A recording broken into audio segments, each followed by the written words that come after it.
Okay, I'm just trying to show you about 10 or 12, that sacred number, instances of this in the Bible stories, throwing you astro-theological concepts at you left and right that aren't caught by most people. And sometimes these stories are written in the stars. And most of them utilize ancient Sumerian names and then their secondary form and third, fourth, fifth forms of what that word could mean.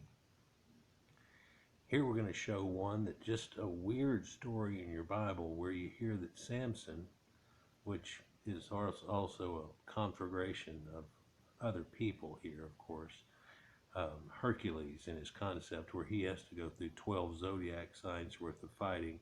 So does Samson, but he goes through in a different little way here, and it's supposed to look at as being totally different, but it's totally the same. In fact, it's an echo, or one would look at it as being an answer to that, where I'm using the same thing and the same concepts and doing this, but doing a little bit different. Does that make it all different? Were the other people looking at the stars story not cool enough, but this one was cooler? Well, it became more human in the Bible.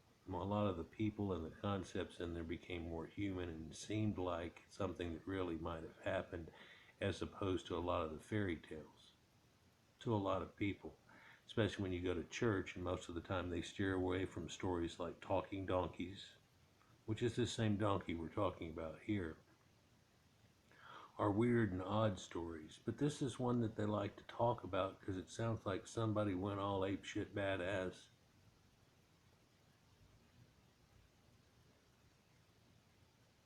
But it's really not a story from the original people. These Jewish type people that have conflagrated the idea that they had all this going on here were more of a diminutive type people. They weren't this giant kick-ass Hercules thing. They weren't something that you think of as like a Viking gone mad and so on. They were much different, but you know, everybody's got to have their heroes and stuff, like little David slinging down Goliath and all of that. Well, let's just look at another story here and show you another portion of this idea that astrotheological concepts are written into your Bible here with Samson, showing a zodiac thing again, just like the other one, but we're talking about Samson, which actually has to do with Sham's son, and Shams is Shamash, same thing, and that's the sun god. So showing you again is stemming from, but where does he kill 1,000 men with a jawbone of an ass?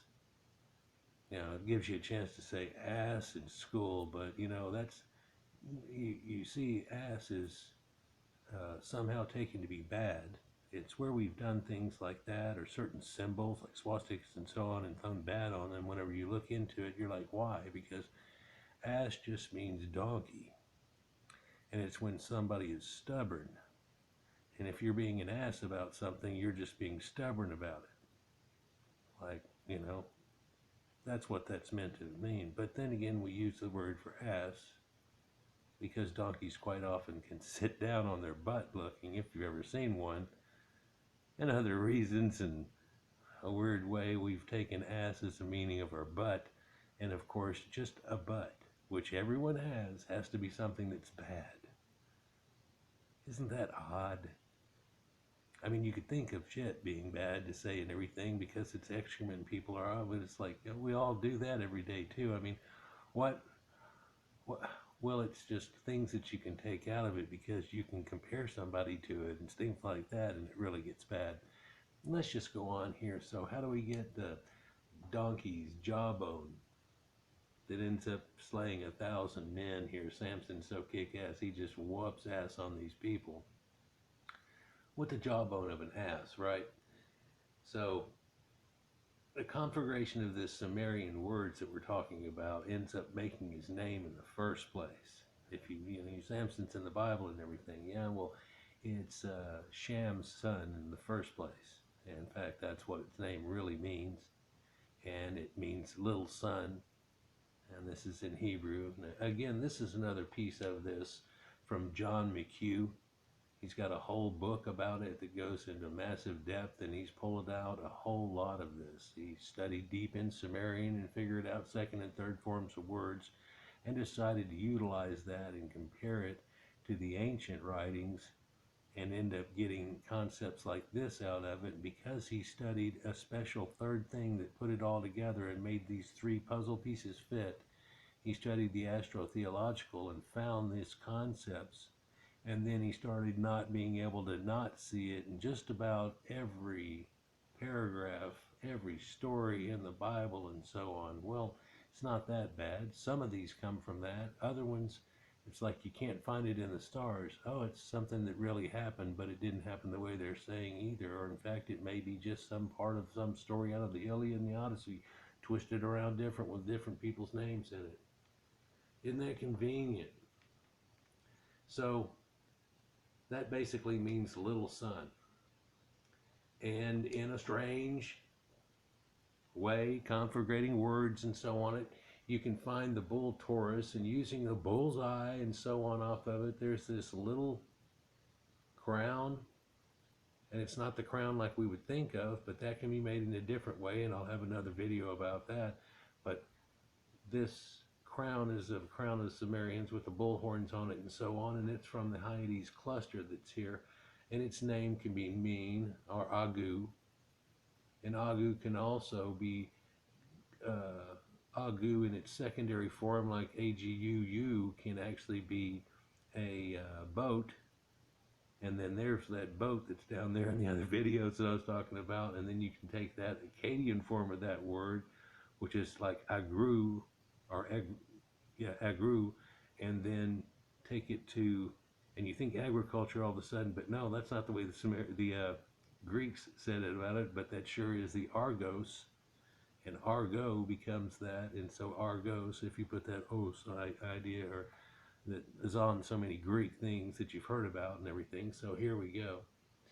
So Agu and Shamash is the son, and Sharu is a king, but also it is an infant, and it's where you get Hyades is the infant son of, or Samson, the son of the sun. It's also how I show you here where we get the idea. It transposes here and goes to the idea of bull, and then the one time before, so it's looking at Leo, and it puts the idea in Leo that the great king came from way back when, and this is something like a Jesus thing that happened way back then that they're actually referring to, that people are still grasping at straws to figure out what they had going on, but they know that by both one of these, it has to do with the sun, and of course there was ancient sun worship, and a couple of years ago I did a whole series on it where I talk about this, but I don't go into this concept, although I talk about astrotheological and how it makes it into it. Now that we've got that all ingested and well, yummy, yummy, here's some after dinner things here and dessert here that goes along with it, along with my 8K subscribers. I thought I would run through this idea, and this guy here has got a lot better pictures than I used when I first tried to show the concept with that little star map kind of thing, and trying to zoom in on it if you remember. But I talked about these, or a few different ones. Here's another one. And so here's this idea of this infant son out of the bull. Well, here's another strange thing too, is that the bull, which is known as Perig, right? But also you'll find it listed as gear. But what is that? It's the same thing. What? Well, it's because of the stories and how they put them in a row sometimes when they're talking about them, it's the same thing, and you can make that sacred donkey that I talked about out of it. Yeah, it's also can be, you know, if you take him and you put Orion in front of it, which used to be the bull, now all of a sudden we have that story of the angel on the talking donkey that we get from Shrek and everything too. But, so how do we get this? Well, in that conflagration of words and concepts here, we get Isi, which comes across as being a man, right? And so inside that one constellation, we get this man riding a donkey, and then there's an angel in front of it later. So you can use that right here now too and have that in there. But also we get the idea that Isi, instead of one word, but put together as two words when it's written, comes across basically, if you will, as jawbone. And in fact, this constellation is known as, talked about in it, the jawbone a lot of times. And people have said it's the legs that make up the thing. Like if this, the whole of Taurus that you're looking at, if it was a head, then this other part would be the jawbone. And it looks like it's a jawbone. And that's probably where they get that out of. There's a couple of other concepts and ideas. But now that's the jawbone of Perig, EC Perig. And so how do you get the other one? Well, they've said the same constellation as Gear and Donkey, so now all of a sudden you get the jawbone of a donkey in Akkadian. Because EC in Akkadian means donkey. So now you get more of the information and knowledge that the Hebrews are the ancient Canaanites that were taken into captivity in Babylon. And then they wanted to rewrite everything, so they came up with this idea that we have today in the Bible, and then they do it out of the same ways that the ancient Sumerians have. And because Babylon got all destroyed and buried under, nobody ever thought somehow anybody would ever know scrolls go away and stuff. Oh yeah, well they had those tablets that are baked like bricks, and they got protected under little pockets here. And hey, here's the Library of Ashurbanipal, and get, whoa, what's this? Here's the story of the flood. Well, here's a story of that. Here's a story of this. You know, strange. So then you have this idea that you can take the same thing, bull ilu, but lu also means man. So here's the bull man. The man is strong as a bull. Hades, which is Samson, and his middle section right there, jawbone of the donkey. He's reaching down to pick it up, so that's the stuff that's right below it right there. And so Samson grabs the jawbone of a donkey. You get it? How does he kill 1,000 men? Well, Hades means little son, which of course is Samson. So here we go, and there he is. And this looks like Orion, but it's not really Orion, for there's Aldebaran, the eye, which is called Igi. Now, Igigi means to kill someone, and Igi as a concept means 1,000. And of course there's stories in the Sumerians and the Agigi and so on, and that has connections to do with it here. But lo and behold, here it all is. And that stuff on his right arm that's not there, but the stars are there, the Pleiades and the hanging down, that would actually be the golden fleece type thing hanging down, and Samson and blah blah blah. But of course, because of who he represents, he's got a lion and Leo on his head, connecting to the concepts that were already known over in here, and people trying to make that connection. But you know, you don't think about stuff like this because you didn't even know this all connected astrotheologically.